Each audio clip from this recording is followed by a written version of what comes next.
Here's what's going on. Games has a game called Crazy Red versus Blue. JOGO Studios has Super Red versus Blue.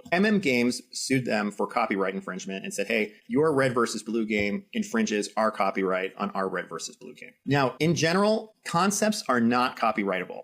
So you can't copyright the concept of red versus blue. And what Games is trying to argue, they're saying it's not just that it's red versus blue. They're saying it's the way that you've implemented it, like where you put items, the way it looks on the screen, the gameplay, all of that is like virtually identical to the way that we did it. JOGO Studios, what they're saying is, no, you can't have a copyright over this entire genre of red versus blue.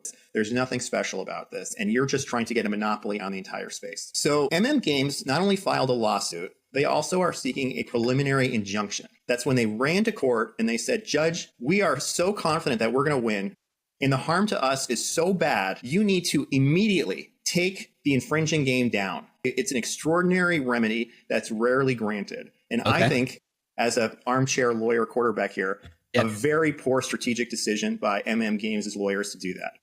Okay. The judge issued a tentative ruling last week. A tentative ruling is where the judge says, here's where I think I'm going with this. Show up at the argument. You can try to talk me out of it if I got anything wrong. The judge, in his tentative ruling, ruled against Games and for JOGO Studios. Now, his reasoning is really interesting. He didn't rule on the merits of the copyright dispute.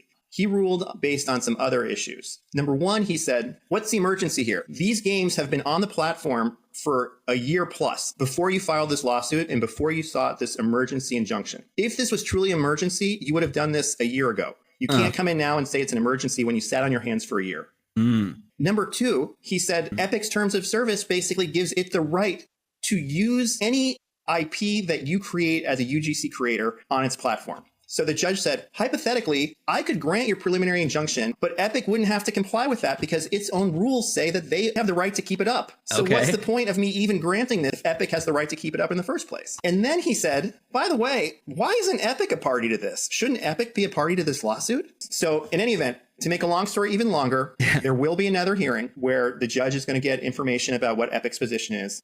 But it seems very, very unlikely that Games is going to get this injunction. So this is enormously significant for a bunch of reasons.